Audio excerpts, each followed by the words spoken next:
شان و ایسی قدرت والے ہیں. حضرت سلیمان علیہ السلام، اللہ اکبر، حضرت سلیمان علیہ السلام کو اور ان کی سلطنت کو اللہ نے قیامت تک کے لیے کامیابی کی مثال بنایا. حضرت سلیمان علیہ السلام اور ان کی سلطنت کے اندر کیا خوبی تھی کہ ان کی سلطنت میں اللہ کے احکامات تھے. اللہ نے اپنے نبی کو جو حکم کے پورا کرنے کے طریقے بتائے تھے اس طریقے پر اللہ کے احکامات تھے. قیامت تک کے لیے سلیمان علیہ السلام کی حکومت کو اللہ نے کامیابی کی مثال بنایا. کامیابی کس کے ہاتھ میں ہے؟ سارے بھائی بتاؤ بھائی کامیابی کس کے ہاتھ میں ہے؟ تو کامیابی کا ذریعہ اللہ کے احکامات ہیں، نبی کے طریقے ہیں. کوئی ایک واقعہ نہیں، کھول کھول کے اللہ پاک نے واقعات سنائے کہ دیکھو یہ مال والا ہے، یہ اس کے پاس مال کا انبار ہے، اور ہم نے کیسے اس کو قیامت تک کے لیے قارون کو ہم نے ناکامی کی مثال بنایا. دیکھنے والے جو ہے نا وہ بھی دھوکے میں آ رہے تھے، اس کے ٹھاٹ باٹ کو دیکھ کر سوچتے تھے کہ کاش ہم بھی کچھ ہوتے، چلو اتنے بڑے قارون نہیں، چھوٹے سے قارون تو ہم بھی ہوتے، یہ تمنا کر رہے تھے. لیکن وہ اللہ نے اپنی قدرت دکھائی کہ صرف مال کا انبار جمع کر کے ہمیں دکھاؤ گے ہم کامیاب نہیں کریں گے، اس میں اللہ کے احکامات بھرے ہوئے ہوں، زکوٰۃ کے حکم سے انکار کرتے ہو کہ میں نے اپنے ہنر سے کمایا ہے. اللہ پاک نے ناکامی کی مثال بنایا. یہ واقعات اللہ نے سنائے. آج کے بھی حاکم اگر نمرود کے راستے پر چلے گئے تو جیسے اللہ نے نمرود کو ناکام کیا، آج کے حاکموں کو بھی اللہ پاک ناکام کریں گے. اور آج کے حاکم سلیمان علیہ السلام کے راستے پر چلیں گے، جیسے سلیمان علیہ السلام کو اللہ نے کامیاب کیا، اللہ پاک ان کو بھی کامیاب کریں گے. کامیابی اللہ جل شانہ کے ہاتھ میں، اور اللہ کے ضابطے بدلتے نہیں ہیں. تو یہ گزارش کی جا رہی ہے کہ اللہ جل شانہ ہم سب کی تربیت فرمائیں، کیسے اپنے مالک کو راضی کرنے کے لیے وہ مبارک محنت کریں. اس محنت سے انسانوں کے دلوں کے یقین بدلتے ہیں، اعمال کے طریقے درست ہوتے ہیں، اخلاص کا نور دلوں میں اترتا ہے. وہ مبارک محنت اللہ نے اس امت کو عطا فرمائی ہے. تو اب یہ گزارش ہے کہ ہم سب کے سب یہ چاہتے ہیں کہ اللہ پاک ہمارے مرض کو دور کر دے اور ہم مشاہدے تجربے کے یقین سے نکل جائیں اور غیب کی خبروں کا یقین سے دل لبریز ہو جائے. ہم سب چاہتے ہیں، کوئی ایمان والا ایسا نہیں ہے جو اتنی بڑی کامیابی نہیں چاہتا. لیکن اتنی گزارش ہے کہ اللہ جل شانہ حق تعالی شانہ نے مرض بھی بتایا اور مرض کا علاج بھی بتایا. یہ بات نہیں ہے کہ اگر کسی کے میں یہ مرض آ گیا تو بس اب جو ہے دروازے بند ہو گئے. نہیں، وہ ایسی کریم ذات ہے اللہ اکبر کہ جو یہ چاہتے ہیں کہ یا اللہ ہم تو تیرے غلام ہیں، بس تجھے چاہتے ہیں اے اللہ تو اپنے فضل سے ہمیں جو ہے نا ہماری تربیت کر دے. تو اللہ پاک بڑے کریم ہیں، وہ کرم فرما دیتے ہیں. تو خیر اب یہ کیسے ہی یقین، ہمارا یقین بھی صحیح ہو جائے اور پوری کی پوری امت کا یقین صحیح ہو جائے، اس کے لیے کیا اللہ نے راستہ دکھایا. اللہ تعالیٰ بڑے کریم ہیں. اللہ جل شانہ نے نبی کریم علیہ السلام کی امت کو نبیوں والا کام عطا فرمایا. خاتم النبیین والی مبارک محنت آپ کی امت کے اندر منتقل کی گئی ہے. ہر امتی کا کام ہے اور پوری کی پوری امت کا کام ہے. ہر امتی کا کام ہے، پوری کی پوری امت کا کام ہے. تو یہ وہ مبارک محنت ہے جس محنت کے لیے اللہ تعالیٰ نے ہر دور اور زمانے میں انبیاء علیہ السلام کو مبعوث فرمایا. آپ کے آخری نبی ہونے کی بنا پر نبیوں والی محنت آپ کی پوری امت میں منتقل کی گئی ہے. ہر امتی کا کام ہے اور پوری کی پوری امت کا کام ہے. امت اگر دعوت والے احکامات کو لے کے چلے گی تو سارے عالم میں سارے احکامات زندہ ہو جائیں گے. دعوت والے احکامات بہت اونچی احکامات ہیں، یہ وہ مبارک احکامات ہیں. امت اگر دعوت والے احکام کو لے کے چلے گی تو سارے شعبوں میں نبی کریم علیہ السلام کے طریقے چالو ہو جائیں گے. یہ ایسی مبارک محنت ہے. اور یہ محنتیں تو دنیا میں بہت ساری ہیں. کہیں تجارت کی محنت ہے، کہیں زمینداری کی محنت ہے، کہیں وزارت صدارت کی محنت ہے. لیکن یہ محنت اللہ اکبر، اس محنت کی کیا شان ہے. محنت کی یہ شان ہے، اللہ جل شانہ ارشاد فرما رہے ہیں کہ اللہ کے لیے ایسی محنت کرو جیسے محنت کرنے کا حق ہے. کتنی بڑی بات ہے کہ دنیا میں بہت ساری محنتیں ہیں، کسی محنت کے بارے میں یہ بات نہیں ملے گی کہ اس محنت کو ایسے کرو جیسے اس کا حق ہے. نہیں، یہ وہ مبارک محنت ہے. اس محنت کے بارے میں فرما رہے ہیں کہ اللہ کو پانے کے لیے اللہ کی ذات کو اپنانے کے لیے، اللہ رب العزت کو انسانوں کے دلوں میں بسانے کے لیے ایسی محنت کرو جیسے محنت کرنے کا حق ہے۔ یہ ہم سب کی تشکیل، کہ ایسی محنت کرو جیسے محنت کرنے کا حق ہے۔ تو کوئی قربانی کی کسی بھی چوٹی پر پہنچ جائے، یہ دعویٰ نہیں کر سکے گا کہ میں نے حق ادا کر دیا۔ اس قدر اس محنت کی شان اللہ پاک ہمارے کہ کیسی محنت ہے۔ تو محنت بھی خاص قسم کی ہے، دنیا میں بہت ساری محنتیں، خاص قسم کی محنت ہے جس کو اللہ پاک نے آپ کی امت کو یہ محنت عطا فرمائی ہے۔ تو محنت بھی خاص قسم کی ہے اور محنت کرنے والے بھی چنے ہوئے ہیں۔ محنت کے بارے میں تو فرمایا کہ اللہ کے لیے ایسی محنت کرو جیسے محنت کرنے کا حق ہے۔ وَجَاهِدُوا فِي اللَّهِ حَقَّ جِهَادِهِ، یہ اللہ جل شانہ یہ حکم دے رہے ہیں کہ یہ تمہارے لیے محنت ہے۔ تو محنت بھی خاص قسم کی ہے اور محنت کرنے والے بھی خاص ہیں، تمام امتوں میں سے چنی امت ہے۔ حق تعالیٰ شان و محنت کرنے والوں کے بارے میں فرما رہے ہیں کہ ہم نے تمہیں چن لیا، سارے عالم میں اپنا پیغام پہنچانے کے لیے ہم نے تمہیں چھانٹ لیا۔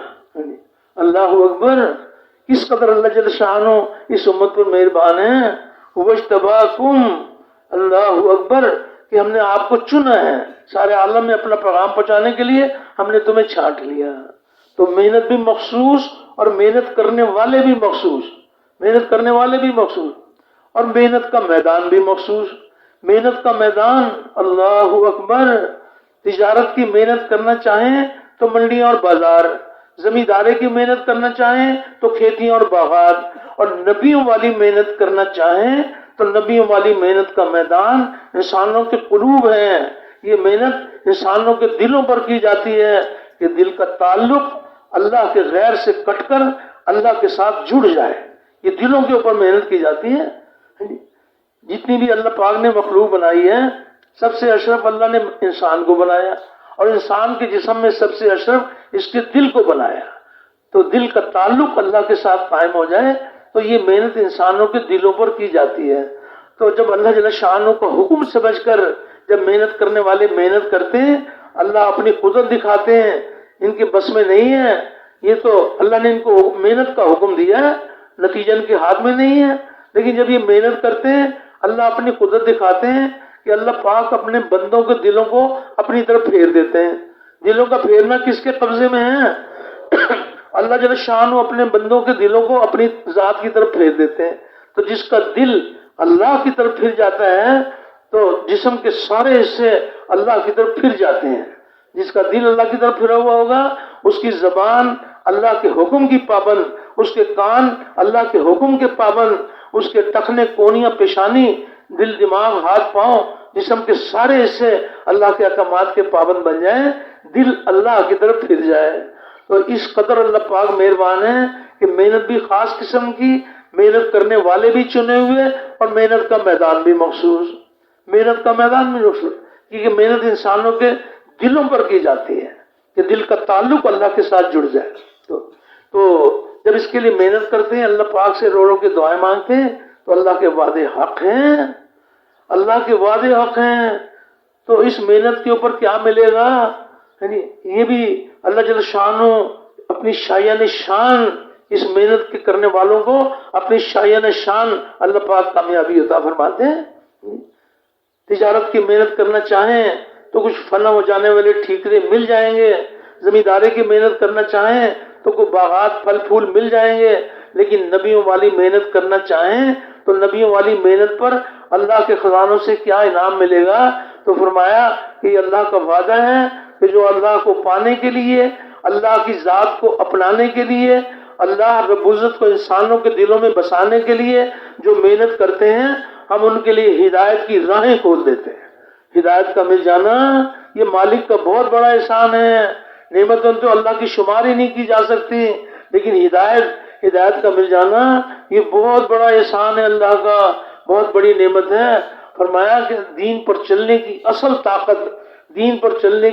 طاقت ہدایت کا نور ہے، ہدایت کا نور ہے۔ جس درجے کی ہدایت اس درجے کا دین، جس درجے کا دین اس درجے کی کامیابی۔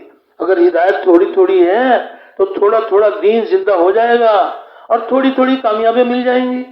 اور ہدایت اونچے اور اعلیٰ پیمانے پر ہوگی تو دین اونچے اور اعلیٰ پیمانے پر زندہ ہوگا, اور دین اونچے اور اعلیٰ پیمانے پر زندہ ہوگا تو کامیابیاں اونچے اور اعلیٰ پیمانے پر ملیں گی. تو ہم ادھوری کامیابی چاہتے ہیں یا پوری کامیابی چاہتے ہیں؟ سارے بھائی بتاؤ, ہم کتنی کامیابی چاہتے ہیں, ادھوری کامیابی یا پوری کامیابی؟ تو پوری کامیابی کے لیے ادھورا دین یا پورا دین؟ پورا دین. اور پورے دین پر چلنے کے لیے تھوڑی تھوڑی ہدایت یا پوری پوری ہدایت؟ پوری پوری ہدایت. اور پوری پوری ہدایت اللہ پاک ہدایت کی تقسیم بڑھا دے. اس کے لیے کیا کرنا ہے؟ جس درجے کی ہدایت اس درجے کا دین. اگر ہدایت اونچے پیمانے پر ہوگی تو دین اونچے اور اعلیٰ پیمانے پر زندہ ہوگا. تو فرمایا کہ اللہ جل شانہ اتنے مہربان ہیں کہ اونچے پیمانے پر اپنے بندوں کو ہدایت دینا چاہتے ہیں. تو جو یہ چاہتے ہیں کہ اونچے اور اعلیٰ پیمانے پر ہمیں بھی ہدایت مل جائے اور پوری امت کو ہدایت مل جائے, تو فرمایا کہ جس درجے کی محنت اس درجے کی ہدایت. محنت تھوڑی تھوڑی کی جائے گی, تھوڑی تھوڑی ہدایت آ جائے گی. کہیں نمازی نہیں تھے وہ نمازی بن جائیں گے, کہیں جو ہے نا کہیں تعلیم نہیں تھی وہ تعلیم شروع ہو جائے گی. اور ایک یہ ہے کہ اللہ پاک وہ دن دکھا دیں کہ پوری کی پوری بستی اللہ کے احکامات کی پابند بن جائے, انسانی زندگی کے تمام شعبوں میں نبی کریم علیہ الصلوۃ والسلام کے طریقے چالو ہو جائیں. تو فرمایا کہ اونچے اور اعلیٰ پیمانے پر ہدایت چاہتے ہیں تو اپنی محنت کی سطح کو بڑھاؤ. جس درجے کی محنت اس درجے کی ہدایت. اگر محنت تھوڑی تھوڑی کی جائے گی تو ٹھیک ہے, اللہ جل شانہ تھوڑی تھوڑی ہدایت دے دیں گے اور تھوڑا تھوڑا دین نظر آ جائے گا. آج ہم محنت کر رہے ہیں لیکن ہمارے پاس دنیا میں کوئی بستی ایسی نہیں ہے کہ ہم یہ کسی سے کہیں کہ آؤ بھائی دین اسلام کا نمونہ دیکھنا چاہو تو اس بستی میں آ جاؤ اور اس میں دیکھو ایمانیات کی حقیقت کیا ہوتی ہے, ان کے ایمان کو بھی تولو, اور عبادات دیکھنا چاہو تو ان کی عبادات بھی دیکھو کہ کس شان کی ان کی عبادات ہیں. ان کے اخلاق دیکھنا چاہو, اخلاق کا دین بھی زندہ ہے, معاملات کا دین بھی زندہ ہے, معاشرت کا دین بھی زندہ ہے. آج ہمارے پاس کوئی ایک بستی نہیں ہے. تو اس لیے یہ عرض کی جا رہی ہے کہ اللہ پاک کرم فرما دے کہ ہم اپنی محنت تو کر رہے ہیں, یہ تو اللہ کا احسان ہے کہ محنت تو حق تعالی شانو کا احسان ہے.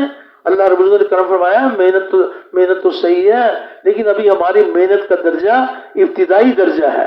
ابھی ہم محنت کے ابتدائی درجے میں ہیں. آج کے دور کو سامنے رکھ کے چلتے ہیں تو لگتا ہے کہ ہماری قربانیاں تو چوٹی پر پہنچ گئی, لیکن صحابہ کرام رضوان اللہ علیہم اجمعین کی قربانیوں کو جب دیکھتے ہیں تو پھر پتہ چلتا ہے کہ آج ہماری محنت جو ہے نا ابتدائی درجے میں. صحابہ کے مبارک دور میں یہ محنت ایسی قربانیوں کے ساتھ ہو رہی تھی کہ پوری کی پوری صف بھوک کی وجہ سے گر جاتی ہے. ایک صحابی بھی اٹھ کر یہ نہیں کہتے کہ اللہ کے رسول صلی اللہ علیہ وسلم ہم آپ کے ساتھ آپ کے کام میں شامل ہیں, ہماری بھوک کا انتظام تو کر دیں. نہیں, اس حال میں بھی اللہ کے دین کا کام کیا. 24 گھنٹے میں ایک کھجور کھانے کو ملتی ہے, ایک کھجور کھا کے اللہ کے دین کا کام کیا. کھجور ملنی بند ہو گئی تو کھجور کی گٹھلی چوس کر اللہ کے دین کا کام کیا. ایسے قربانیوں کے ساتھ صحابہ کی مبارک زندگی تو قربانیوں کی ایک لمبی چوڑی کتاب ہے. کس قدر واقعات ہیں کہ صحابہ نے محنت کی, اللہ جل شانہ نے اپنی قدرت دکھائی کہ ہجرت کرنے والوں نے ہجرت کی, نصرت کرنے والوں نے نصرت کی. اللہ پاک نے اپنی قدرت دکھائی کہ بستی مدینہ منورہ ایسی بستی بن گئی کہ کوئی دین اسلام کی عملی زندگی دیکھنا چاہیں تو مدینہ منورہ میں آ جائیں. ایمانیات دیکھنا چاہیں ایمانیات کی بنیادیں بھی دیکھ لیں, اور اگر عبادات دیکھنا چاہیں تو عبادات کی بنیادیں بھی دیکھ لیں. اخلاق کا دین, معاملات کا دین, معاشرت کا دین. چند دنوں کے لیے عورتیں کسی کے گھر پہ آ کے ٹھہریں اور چند دن کے اندر دین کی سمجھ پیدا ہو جائے. ایسی اللہ پاک نے حق تعالی شانہ نے اپنے قدرت دکھائی. تو صحابہ کے مبارک دور میں یہ محنت کیسی قربانی کے ساتھ ہو رہی تھی. تو خیر اس کی تفصیل تو پھر کسی اور موقع پر, اور یہ تو بات ہے نہیں کہ یہ باتیں آپ حضرات کوئی نئی باتیں نہیں ہیں. جو بھی ساتھی ماشاءاللہ محنت میں لگتے ہیں یہی باتیں کہتے ہیں, یہی سنتے ہیں. تو صحابہ کے دور میں بہت ماشاءاللہ قربانی کے ساتھ کام کیا گیا. اس کی بڑی تفصیل ہے, لیکن اتنی بات ضرور ہے کہ صحابہ کے مبارک دور میں دنیا کی محنت کو گھٹایا گیا تھا اور دین کی محنت کو بڑھایا گیا تھا. آج بڑا ظلم ہوا کہ آج ہم نے دنیا کی محنتوں کو بڑھا لیا اور دین کی محنت کو گھٹا دیا. تو اللہ جل شانہ ہمارے حوصلے بلند ہو جائیں کہ ہم بھی اللہ جل شانہ کو راضی کرنے کے لیے دنیا کی محنتوں کو گھٹا دیں. یہ نہیں کہا جا رہا بالکل ختم کر دیں، دنیا کی محنت کو گھٹا دیں اور دین کی محنت کو بڑھائیں. آج بھی پھر اللہ پاک ہدایت کی ہوائیں چلائیں گے، جیسے اللہ پاک نے صحابہ کے دور میں جب ان کی قربانیاں چوٹیوں پر پہنچی تو پھر اللہ پاک نے اپنی قدرت سے ہدایت کی ہوائیں چلائیں، اور کہیں درخت کے ذریعے، کہیں خواب کے ذریعے، اور کہیں کیا کیا اللہ پاک نے کیسے ہدایت کو اللہ نے عام کر دیا. جب قربانی چوٹیوں پر پہنچتی ہے اللہ پاک ہدایت کی تقسیم بڑھا دیتے ہیں. کتنی بڑی بات ہے کہ کسی بت پرست کے پاس جا کر ہم اس کو توحید سمجھائیں، اس کو توحید سمجھائیں. ایک ہی ہے کہ اللہ پاک ہدایت کو اتنا آسان کر دے کہ بت پرست کا بت بول اٹھے کہ ہمارا زمانہ ختم اور مسجد والوں کا زمانہ آ گیا. تو ایسے اللہ پاک اپنی قدرت دکھاتے ہیں. تو یہ گزارش کی جا رہی ہے کہ دنیا کی محنتوں کو گھٹایا جائے اور دین کی محنت کو بڑھایا جائے. تو کوئی اگر واقعی کوئی ایسے کوئی حوصلہ مند ہو کہ یک بار وہ دنیا کی محنت کو گھٹا دیں اور دین کی محنت کو بڑھا دیں تو بہت مبارک. ورنہ اتنا تو ہم سب کے سب کر سکتے ہیں، اتنا تو ہم سب کے سب کر سکتے ہیں. اللہ نے کرم فرمایا کہ اس درجے پر تو محنت ہے کہ اگر ہم سب کے سب اتنا کر لیں کہ دنیا کی محنت کو چلو یک بار نہیں تو دنیا کی محنت کو تھوڑا سا کم کر دیں اور دین کی تھوڑی سی محنت کو بڑھا دیں. اسی طرح اگر چلتے رہیں گے اور تھوڑی تھوڑی دنیا کی محنت کو گھٹاتے چلے جائیں گے تو انشاءاللہ کچھ زیادہ بوجھ بھی نہیں آئے گا اور دنیا کی محنت گھٹتی چلی جائے گی اور دین کی محنت بڑھ جائے گی. تو اللہ پاک وہ دن دکھا دیں گے کہ بھی دنیا کی محنت جو ہے نا وہ دین کی محنت کے تابع ہو جائے گی. ایک ہے کہ دین کی محنت دنیا کے کام کے تابع ہو کہ جی ہمارا تجارتی سیزن ہے، ہم پہلے سیزن کما لیں تو پھر اللہ کے راستے میں نکلیں گے. اور ایک ہی ہے کہ نہیں دعوت والا کام ہمارا کام ہے، اس میں سے وقت ملے گا اللہ کا حکم نبی کے طریقے پر ہم جو ہے نا ہم تجارت بھی کر لیں گے، کھیتی باڑی بھی کر لیں گے. تو یہ گزارش کی جا رہی ہے کہ ہم اس کی مسلسل ہمیں محنت کرنی پڑے گی کہ دنیا کی محنت کو گھٹا دیں اور دین کی محنت کو بڑھا دیں. اور آپ کے یہاں تو اللہ کا فضل ہے، یہ اللہ ہی کا فضل ہے کہ آپ کے لیے یہ آسان ہے. ورنہ کچھ یعنی ذکر کا زیادہ فائدہ نہیں ہے. ایسے بھی پاکستان میں شہر ہیں کہ جو بہت زیادہ دنیا کے اندر بالکل اترے ہوئے ہیں، ان کے لیے زیادہ مجاہد ہے، نکلنا تو ان کو بھی پڑے گا. لیکن آپ حضرات پر تو اللہ کا فضل ہے کہ ابھی کوئی یہاں دنیا ایسی پھیلی ہوئی نہیں ہے. ابھی تو آپ کے لیے بڑی آسانی ہے کہ آپ اللہ کو راضی کرنے کے لیے جس درجے میں بھی دنیا کے اندر محنت کر رہے ہیں اس کو گھٹایا جائے اور دین کی محنت کو بڑھایا جائے. انشاءاللہ اللہ جل شانہ اپنی قدرت دکھائیں گے کہ آپ کے اس پورے علاقے کو پوری دنیا میں دین کے زندہ ہونے کا ذریعہ بنائیں گے. تو یہ گزارش کی جا رہی ہے کہ سب کے سب دنیا کی محنت کو گھٹانے کے لیے اور دین کی محنت کو بڑھانے کے لیے تیار ہیں. تو اس کے لیے بھائی یہ گزارش کی جا رہی ہے کہ جب ہم اللہ جل شانہ کو راضی کرنے کے لیے یہاں جمع ہوئے ہیں تو اس میں ہم اللہ کو راضی کرنے کے لیے دکھائیں کہ یا اللہ ہم نے آج ہی سے ہم نے جو ہے نا الحمدللہ اس کی بنیاد قائم کر دی. آج اب وہ ایسا زیادہ بوجھ نہیں رکھا جا رہا. ابھی تو ہے نا ہماری بساط کے مطابق ہی مطالبہ کیا جاتا ہے کہ یہ سارا کا سارا مجمع اللہ کو راضی کرنے کے لیے یہ طے کر لیں کہ جی ہم یہاں اپنے گھر بھی نہیں جائیں گے، اپنے نام علی زادہ راہ کے لیے جو ہے نا یہاں اسی جگہ رہتے ہوئے ہم اپنی جماعتوں کی تشکیل کرائیں گے. سب کے سب ہم اللہ کے راستے میں نکلیں گے. اور جو ہے نا یہ بھی نہیں کہ اچھا سب تھوڑی دیر کے لیے چلے جائیں اور جا کر جو ہے کوئی انتظام کر کے آ جائیں گے. اللہ بڑے کریم ہیں. اگر یہ سارا مجمع یہ طے کر لیں کہ ہم سب کی 10 12 کی جماعتیں بنا کر مشرق کی طرف چلے جائیں، مغرب کی طرف چلے جائیں، کچھ شمال کی طرف چلے جائیں، کچھ جنوب کی طرف چلے جائیں اور یہ سارا مجمع اللہ کی راہ میں نکل جائے. آج ہی اللہ پاک اپنی قدرت دکھا دیں کہ دیکھو تم نے اللہ کی ذات پہ بھروسہ کر کے اپنی مشغولی کو چھوڑ کر اللہ کے راستے میں نکلے ہو. اللہ کے ہاں بڑی قدردانی ہے. تو اگر کوئی ایسا آپ سے مطالبہ ہو جائے، ایسا مطالبہ اس وقت میں ہو جائے کہ آپ جو ہے نا سب کے سب یہاں یہیں سے جو ہے نا الحمدللہ اللہ کے راستے میں 3 چلے کے لیے نقد اللہ کے راستے میں نکل جائے. ایک تو یہ ہے نا کہ ہم آپ سے پوری زندگی مانگیں اور جو ہے نا بڑی قربانی نہیں، 3 چلے کی نقد جماعتیں یہاں سے اللہ کے راستے میں نکل جائیں. اللہ کے ہاں بڑی قدردانی ہے. تو سب کے سب اس کے لیے تیار ہیں انشاءاللہ. اللہ آپ کو بہت خوش رکھے، بہت زیادہ خیر عطا فرمائے. اس کے لیے اللہ کی ذات پہ بھروسہ کر کے فرمائیں کہ نقد ایک ہے بھئی یہاں پر جمع ہو گئے، بہت مبارک. نقد اللہ کے راستے میں نقد جماعتیں بھی لکھوائیں، اپنی مسجد کی پوری جماعت بھی لکھوائیں، اپنے آپ کو بھی پیش کریں اور پوری کی پوری جماعت پیش کریں.